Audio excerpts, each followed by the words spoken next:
nature, things of that nature, things of that nature, things of that nature, things of that nature, things of that nature, things of that nature, things of that nature, things of that nature, things of that nature, things of that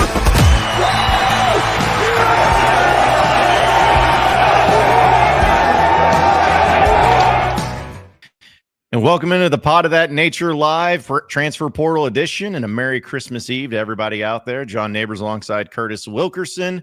As you know what happens whenever we go live, especially if it's on a holiday, it must mean for something of importance.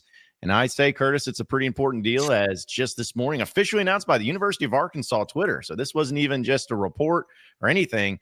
Omega Blake, a great name and a great wide receiver out of Charlotte, 6'2", 180 pounds. He's calling the Hogs, and he's an official addition to the Razorback football team next season out of the transfer portal. Yeah, this is a big one, man. And it's funny too, yesterday on Inside Arkansas Live, we were talking about the possibility of some of this stuff happening over the holiday. And I gave one very specific name. I said, if Omega Blake commits on Christmas, I'll go live. It's Christmas Eve, so I think that counts too. Very, very cool, man. And it's crazy because we were listening to Sam Pitman in his press conference yesterday, and some of the math that he was putting out there, we kind of already knew this was a thing, but we were like, wait a second, because the number of guys he said they had committed out of the portal was a little bit higher than I had on my list. And I was like, what? Does he know something I don't? Oh, we only need one more receiver. I was like, what? I think you might need more than that. We kind of thought this might be a thing. We've been waiting around for it to get announced. Very cool that it happened. We've been doing this, every time they get somebody to commit, and we're like, all right, well, Arkansas has done some pretty good work on the offensive line. Oh yeah, there's some nice pieces out here in the secondary, but I've just been sitting here this whole time, John, going, my God, they've lost virtually every ounce of production at wide receiver. When are they going to add a starting caliber guy?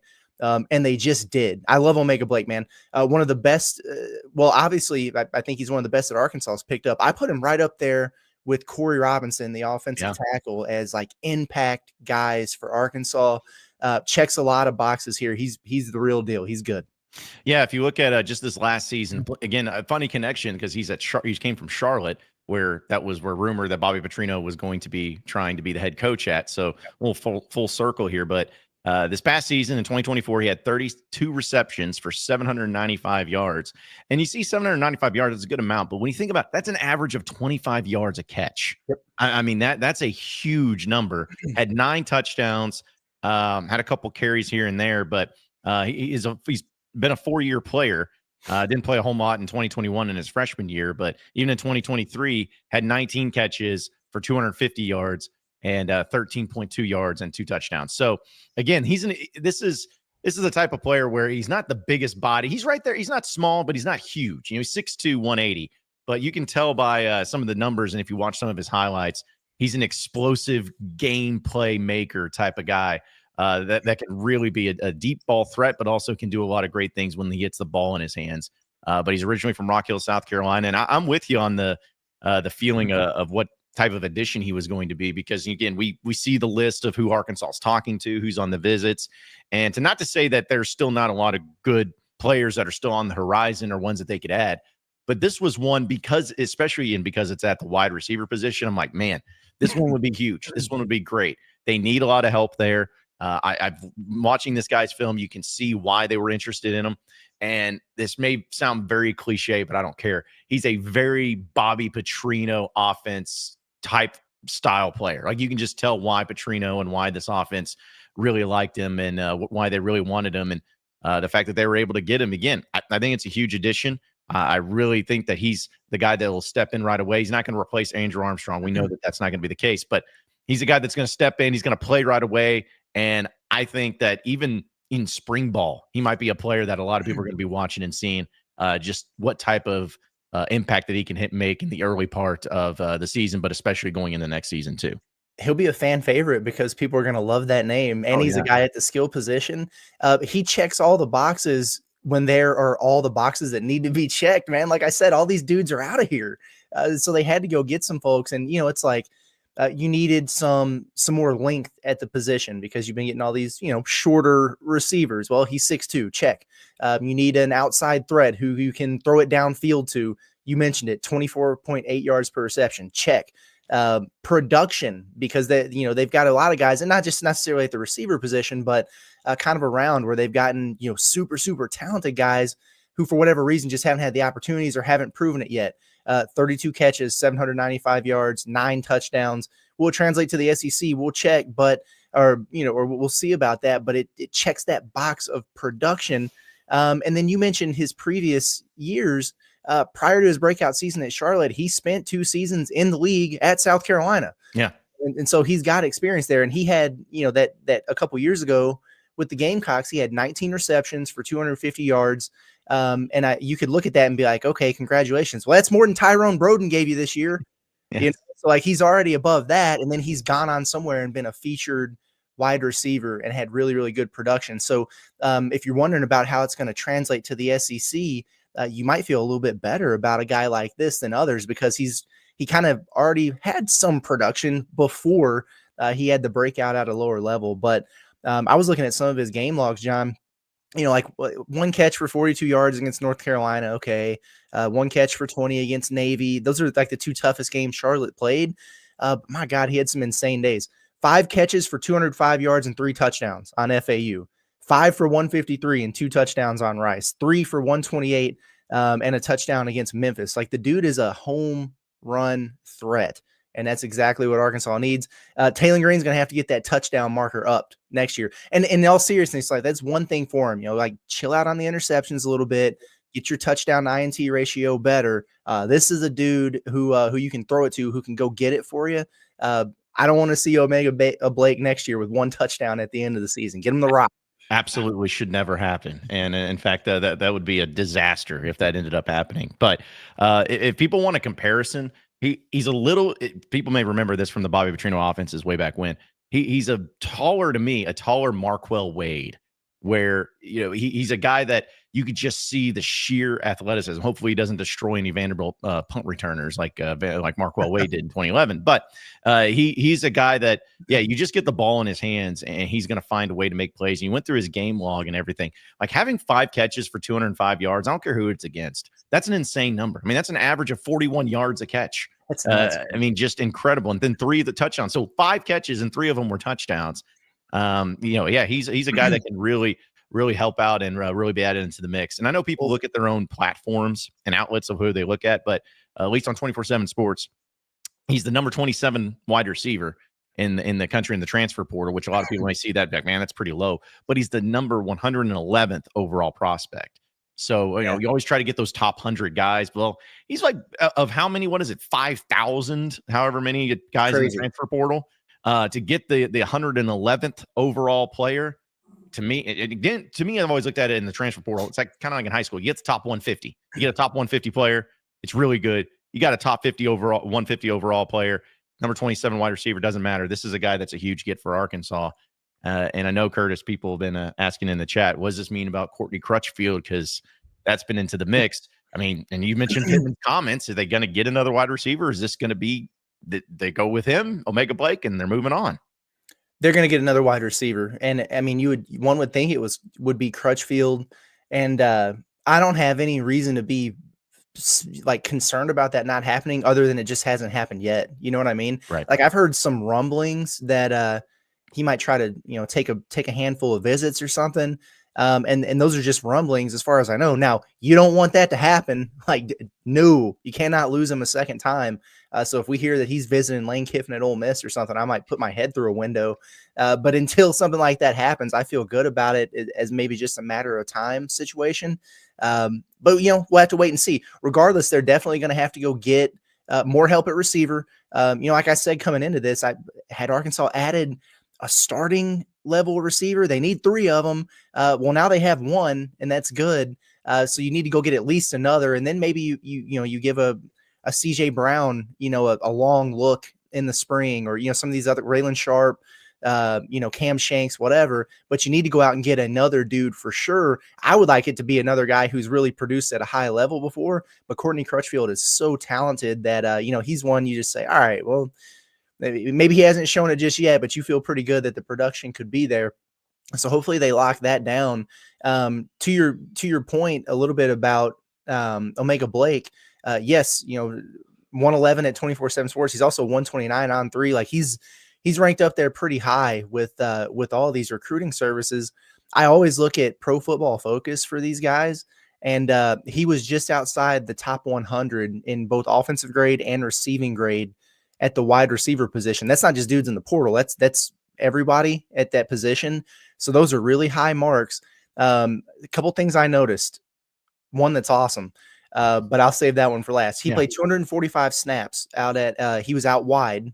Okay. And he played 128 in the slot. So he's a guy that you can move around a little bit if you want to. He only had 4 drops on the season. He had 2 the whole year, and then he had 2 drops in the last game. But so it's not a crazy amount of drops. Because you wonder about that. It's like, all right, he catches a lot of deep balls, not a ton of receptions. Does he have bad hands? Like, what's going on? No, not a problem for him. Check this out. His receiving grade on deep passes, so that's passes 20 plus yards downfield, 99.9. It literally gets no better than that. That he is the best deep threat. I love it, man. See, yeah, and I love having guys that can, because it's being a deep threat can be such a cliche thing. It's like, oh, well, he's tall, he's big, deep threat. It's like, that's not always the case. That's what you can really take from getting guys out of the transfer portal too, is since you've seen what they've done and you have true numbers at the college football level. I know it's Charlotte, but still, and the fact that he's a veteran, this isn't something to where it's like, and this is nothing against these guys, but like the offensive linemen that they bring in that are true freshmen didn't play a snap. They're still kids. They're still teenagers, essentially. I mean, they haven't really played, but this is a guy who I guess is going to be technically his 5th year in college. Played a little bit. You mentioned South Carolina, and he's been at Charlotte. He's a grown man. I mean, he's 23 years old, and he's proven in this landscape and on this position that he can be that deep ball threat. And so, yeah, I think that this is going to be a guy that Taylon Green can really count on, and hopefully can build a really good rapport. And we mentioned the Crutchfield thing. I'm not saying that all of a sudden I'm all the way back in and this offense is going to be cooking, but still, if they add in Crutchfield, the potential is there at least for this wide receiver crew. Will they be better than what they were this past year? I don't know, because you don't have that Andrew Armstrong guy. Yeah. But I am at least happy with the pieces that they put together and the potential of what they could be if they can really build a rapport and build a kind of a thing with Taylon Green. Because even last year, this is not an excuse, but even last year, Bobby Petrino came in. He brought in his wide receiver coach. He brought in all these guys. All those receivers that played for him, none of those guys were recruited by Bobby Petrino or his staff. Not one single one of them. This is one where it's like, all right, now all these guys, every single one of them are Bobby Petrino guys.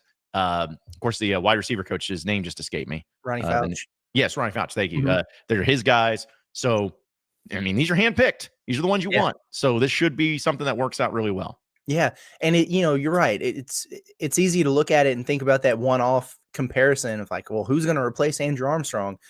Nobody. And so you probably are going to be, not as good right there at that number 1 receiver spot. And that's okay. He had over 1,000 yards. He led the SEC in everything but touchdowns. You can't expect to have that every year. So you might be down a little bit there, but are you a little bit better at your number 2 and your number 3? And then all of a sudden you have a more balanced attack, to your point, where the sum is greater than the individual parts type of deal. Sometimes people say that and it's like, oh yeah, you're just not very talented. No, because we know how much of a security blanket that Andrew Armstrong was for Taylon Green. It was ridiculous early in the season where it's like, he's just not even looking for anybody else. Well, if he has more weapons that he trusts out there, that's a good thing to have. And I was actually surprised when I went back and looked at like Tesla and Isaiah Satania were both well over 400 yards receiving. I know that's not that much, but that's pretty decent amount of productions. When you put that together with Andrew Armstrong, we're not even mentioning Broden and the other guy, Luke Has and those guys who are out of there. That's a lot of yards to replace. There's going to be a ton of opportunity. There will be good competition down there. And I know they've got some visits lined up for this January 1st through 5th period also. Another kid from Eastern Michigan, his name does escape me, but I know they've got the Division II transfer who is going to be visiting from Virginia Union, Reginald Vick. That's just a great name. Like, could you imagine doing the starting lineups and it's like your wide receivers are Omega Blake and Reginald Vick?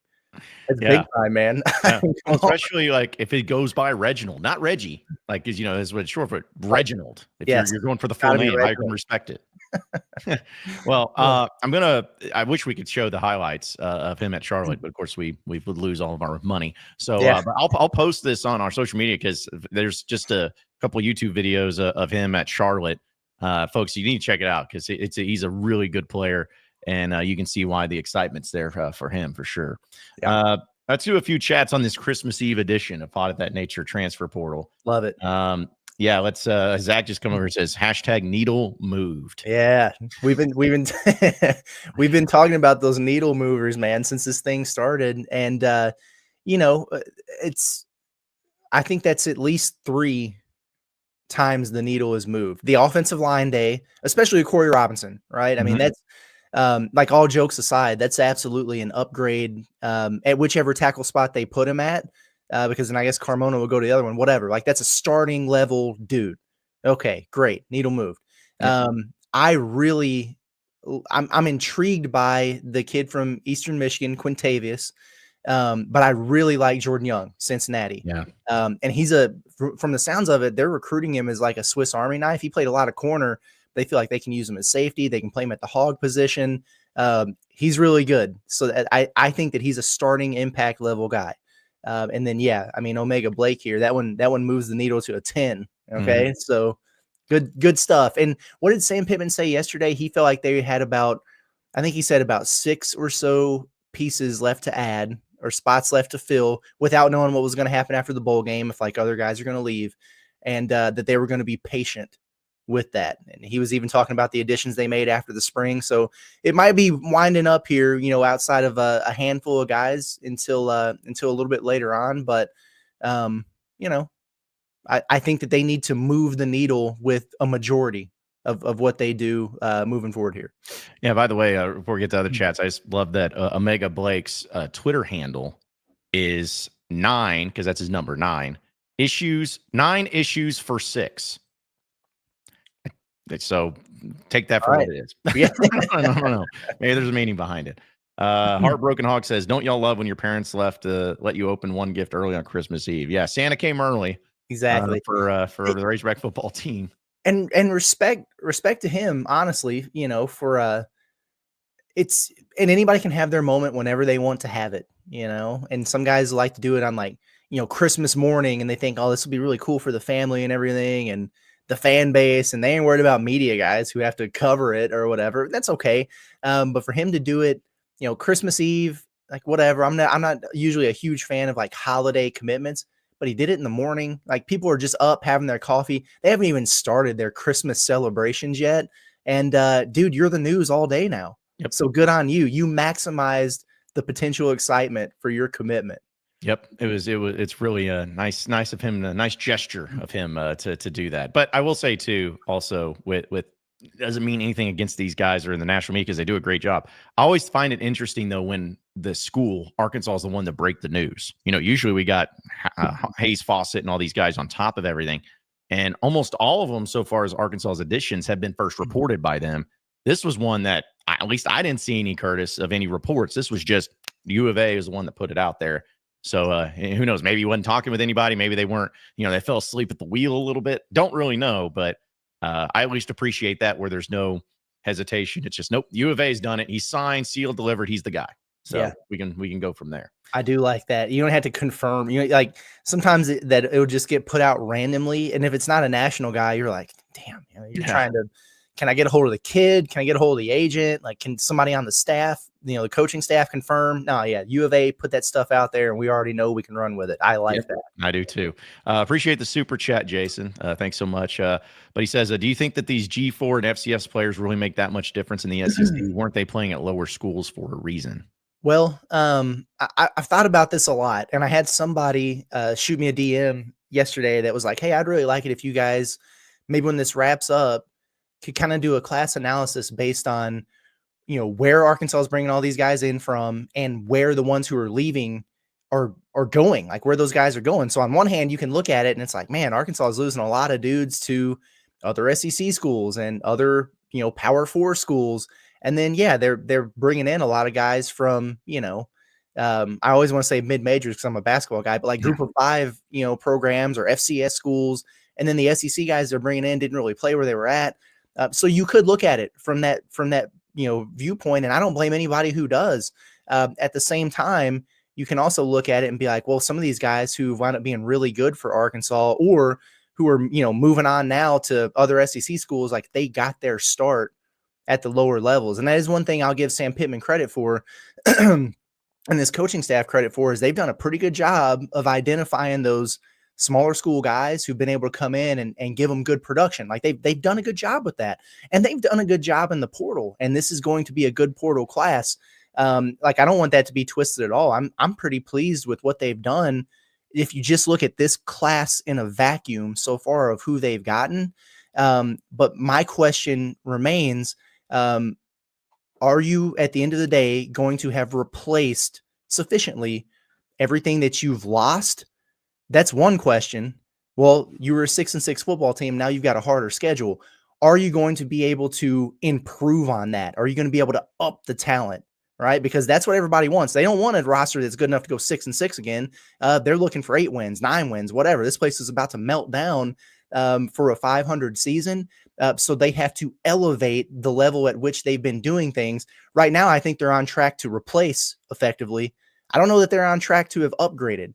And so it's either going to have to be that they do it through coaching and development. Okay, we'll see. Or they really have to. We talk about those needle movers. They got a lot of high profile work they have to do between now and when they convene for fall camp. So it's jury's still out. So the class so far, I like a lot of these guys. I think they're doing a pretty good job, but still a lot of work left to be done.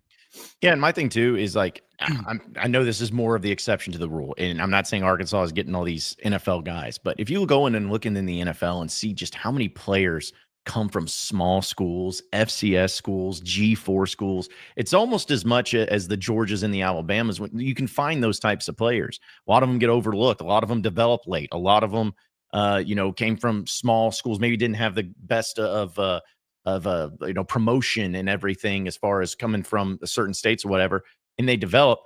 And like you said, it would be one thing if this was Pitman who had missed out on a lot of these G4 school guys and just whiffed, but he hasn't. He's actually done a good job with it. So, I'm not trying to make Omega Blake look like, oh, this is going to be Traylon Burks or an Andrew Armstrong, because I just don't think that's a fair expectation. Mm-hmm. But he could be a really dadgum good wide receiver for Arkansas. And to me, that's what you need. You just need good wide receivers, and I think he's going to be a good wide receiver for Arkansas.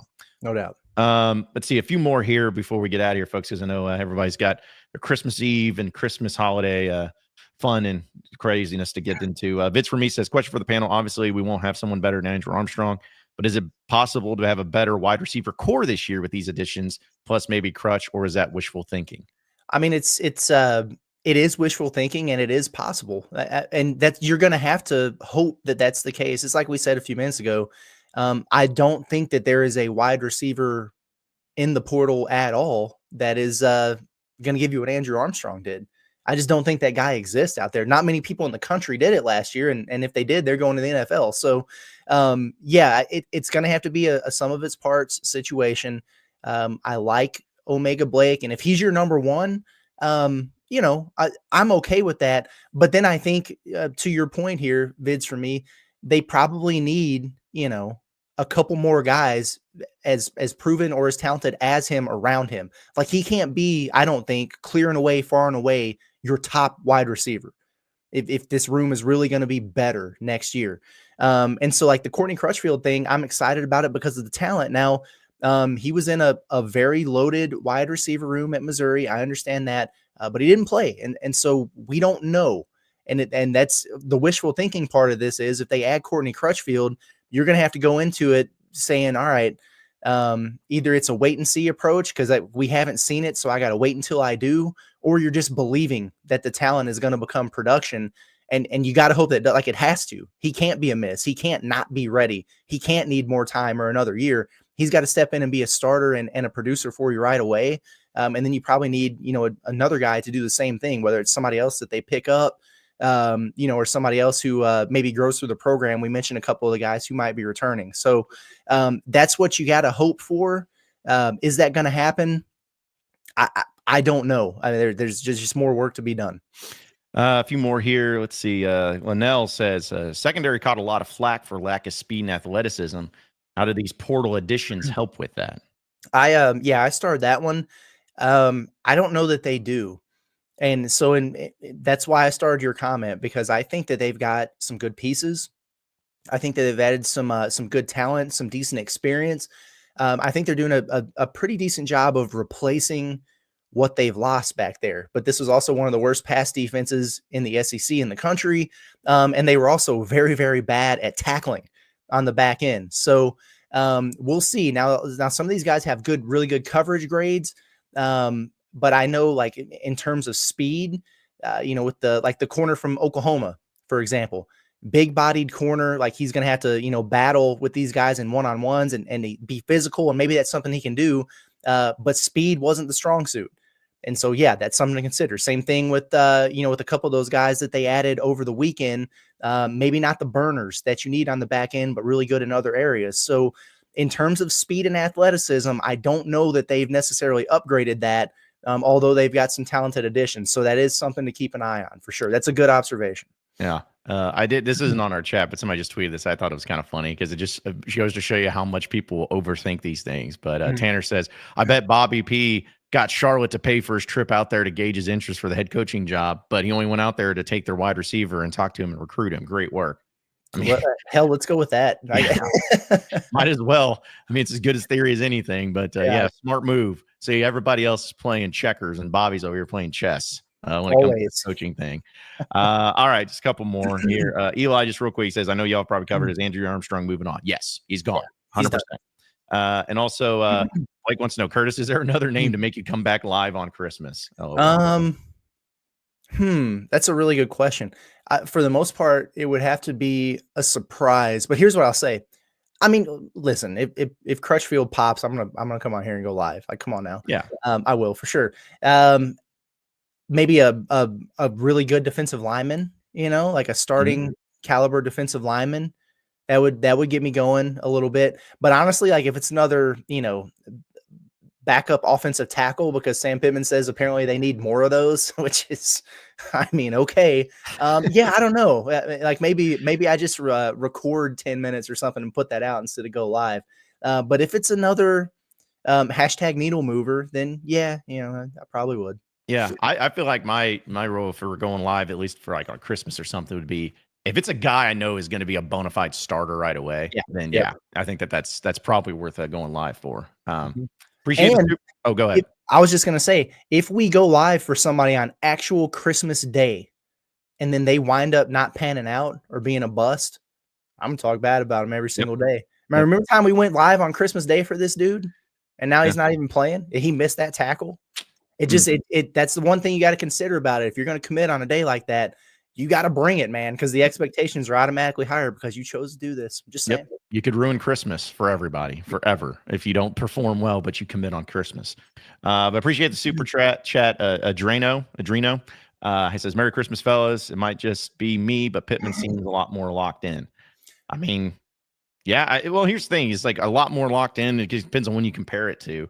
I don't know if Pitman's changed, but I do believe, and giving Pitman credit where credit is due, he understands the situation he's in. He understands the heat that was coming down on him. And he also understood, I think it was even 2 press conferences ago when he was like, hey, fans are upset, and I would be too, seeing a player like Luke has walk out the door. Like it's something that really impacted him in a way of like, we got to get this fixed. We got to get it going right now. And so far, again, I think we did on Inside Arkansas Live, or maybe one of these streams that all run together, but talking about, hey, if you give him a grade, where is it at? And I still been so far, still got work to do, but I've been pleasantly pleased, not overwhelmingly like, wow, look at this, but I've at least looked at what they've added so far and the pieces they've added so far and be like, okay, I like what they've done. I like some potential. I like some of the gets in the starting roles, but I'm also not going to be like, oh man, 9-3 next year. It's not my thing. No, that's exactly right, man. Like if I was just grading without considering anything else, just the guys that they're bringing in so far, I mean, I'd probably look at that and be like, oh man, I don't know, B. Like, I mean, it's pretty solid. But if you consider what you lost, what you got to do, what the expectations are going to be, it's not that high. And so we'll see how it plays out. But I will say, excuse me, about Pitman looking a little bit more locked in. He's probably just not preoccupied with pain Yeah. I mean, he was not moving well at all, pretty much all season. But the last few weeks, I mean, he could barely walk. He couldn't sit down at press conference. He was having to have people. I mean, I'm not kidding. Like, people had to help him up and down from his chair, and it was that was tough on him. So I think there's just a little bit of rejuvenation from just not walking around in constant pain. And he's probably thinking about, or able to think about football more than, good Lord, like, how am I going to walk across the house? So I'm sure that helps for sure. Well, I was even thinking, like, I've never had hip replacement surgery, so I don't know, but I've always, like, I've had a lower back, like, injury, I guess. And I try to maybe compare it to that.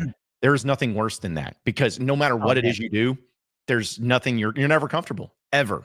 No, and I couldn't imagine being in that situation because I don't know if the hip is comparable to the back injury or whatever, but I'm sure, you need a hip to move and to sit and to everything. So yeah, I couldn't imagine what that was like, him having to be in pain as much as he was, and then deal and have to coach and all that. Some people may get on and be like, well, then that's why he shouldn't be head coach. Okay, well, he is, and he was, and he still dealt with it, and he toughed it out. And so I'm going to be curious he's still with the cane. I guess we saw him yesterday, maybe in a video, still walking with the cane a little bit. I like the cane look. Dude, I do too. I was hoping, like, it was like decked. It was like a Razorback cane. That would have been pretty cool. Maybe he'll have one because he said he may have to have one on the sidelines for the Liberty Bowl. Yeah, but, customize it. Yeah, customize it. Put some bling on it, some flair. Be pretty cool. So that would be. Really I can't imagine how much better it has to be for him, just not having to deal with that. Yeah, and when it's also worth noting, just real quick, I know we're trying to get out of here. He found out about this in June. Yeah, and he opted not to do anything with it and it's like his recovery has actually been slower and more difficult because he just kind of went through it for the entire year, and it just got worse and worse and deteriorated more and more. So there was like more cleanup to do, I would imagine, with the actual surgery. So for all the people who were saying, oh, he'll walk right out of there the day of, maybe he would have if he would have done it in June, but it got to the point where it's been even more of a pain in the butt for him. He's even said, like, in hindsight, like, if I knew then what I knew now, I would have just got it done in June, and maybe been back closer to the start of fall camp. Yeah, just two more here. Not that one. Sorry. Yeah, Angel. Sorry. Merry Christmas. Thank you. We appreciate it. Like, no, we don't want that chat. Taylor says, what happened to Bryce Stevens? A promising young guy, but disappeared this year. Could he get a chance in the bowl game? Well, if you're a wide receiver in the bowl game this year, you're going to have a chance, because I mean, everybody's going to have a chance. Like, Monty Harrison's going to have a chance. But yeah, he was a guy that, the punt returner that was so great, and he had some moments here. What my theory is after last season, I felt like he maybe thought he could get into the portal because he had that success. Goes into the portal and did not get any calls or any offers or anything, and then came right back in.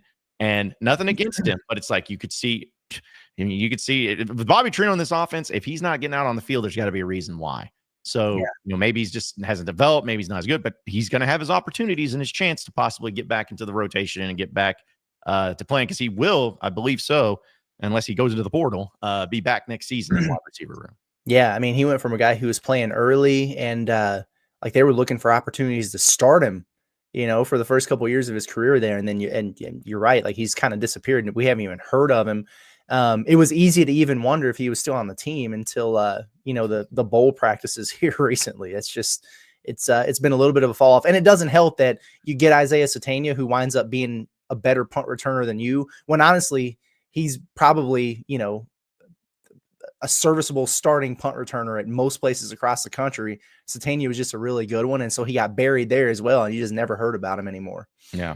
And last one here from Monell again says, quick question. We've seen star players from other schools enter in the portal in the spring. Do you expect us to splash then in the spring? Do I expect Arkansas? No, because they just haven't ever really done that. But so the way that they've approached this so far has been real similar to the way they have in past years, which again has been, they do a pretty good job in the portal usually. If they did go out and get one of those folks, it would be, maybe a first. If we're talking about star players, here's the thing though, the competition for those guys is going to be so great that you're just going to have to pay ridiculous amounts of money. I mean, they were talking about the quarterback from Tulane getting $4 million a year to go to Duke or whatever. I mean, that's insane. Like they would really have to stretch it out. And at that point, I'm like, how much money are you going to have left when you've had to go out and add 20 guys already? I don't anticipate that. I think it'll continue to be like that tier 1A or that second tier of dudes that they get. But I would love it if they went out and it just have their name attached to guys like that. Get them on a visit, like at least start getting in that conversation. That's how Eric Musselman did it. You know, he got to campus and he wound up getting the in-state guys or whatever. But I remember he got a 5-star big man, Kajani Wright, came and visited. And it was such a huge freak. I mean, people were going nuts about it. And there was no chance the dude was ever coming to Arkansas, but they got him on campus for a visit and it started the domino effect. And then you started getting those guys. They just got to get in the mix for one of them. And then maybe eventually they'll start getting them. But I'd be surprised if it happened personally. Yep, I would be too. But it was just the biggest thing is just make sure you don't lose anybody in the spring portal. Like anybody of note. Don't do that. Don't have a Mike Wood situation where after the spring game somebody bounces. Like don't do that. Do what you need to do. So all right, Curtis, any final thoughts before we get out of here for at least the time being? We went pretty long this one, but hey, this was a big commit. So we had to get into it.